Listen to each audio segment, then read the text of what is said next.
அதிமுகவை அங்க 3வது இடத்துக்கு தள்ளினாரு இல்ல, 3வது இடத்துக்கு தள்ளுனாலும் அதிமுகவுக்கு எதிர் வேட்பாளராக அவர் நிறுத்துவது இருக்குல்ல, அதுவே வரலாற்று பிழை இல்ல. நீங்க அதிமுக இல்லைன்னா நீங்க டீ கடையில வந்து பாலா திட்டுல இருந்திருப்பீங்க. அந்த கட்சி தானே உங்களுக்கு அடையாளம். அந்த கட்சிக்கு எதிர் வேட்பாளராக நீங்கள் நிற்பது என்பது வரலாற்று பிழை இல்ல. அதிமுக தொண்டன் எப்படி உங்களை ரசிப்பான்?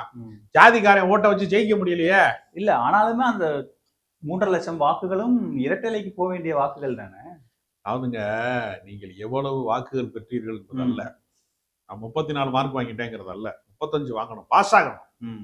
வெற்றி பெறவில்லை என்பது தான் நம்ம. நீங்க பாஜக காரங்க கூட சொல்றான், நாங்கள் 11% வந்து வாக்கு வங்கி வந்து விட்டது, கூட்டணியோட 18 எல்லாம் சரி. வரலாற்று பிழைன்னு அண்ணாமலைனால எம்பி ஆக முடியல, எம்எல்ஏ ஆக முடியல, வெற்றி பெற முடியல, சாட்டையால் அடிச்சாலும் சரி, சவுக்கால் அடிச்சாலும் சரி, நீ ஜெல்லா காசு தான் தேர்தல் அரசியல்னு தூக்கி வெளியே போட்டாங்கல்ல மக்களே. வெற்றி பெற முடியாதவர்கள், நீ என்ன சொல்றேன்னா முழுமையான வெற்றியை அடைய முடியாதவர்களால நான் பார்டர் வரைக்கும் வந்துட்டாங்க, பக்கத்துல வந்துட்டாங்க சொல்றதுல என்ன இருக்கு? நடைமுறையில என்ன, நீங்க நாடாளுமன்றத்துக்கு போக முடியுமா? சட்டமன்றத்துக்கு நுழைய முடியுமா? உங்களை அங்கீகரிப்பார்களா? ஒரு கேள்வி.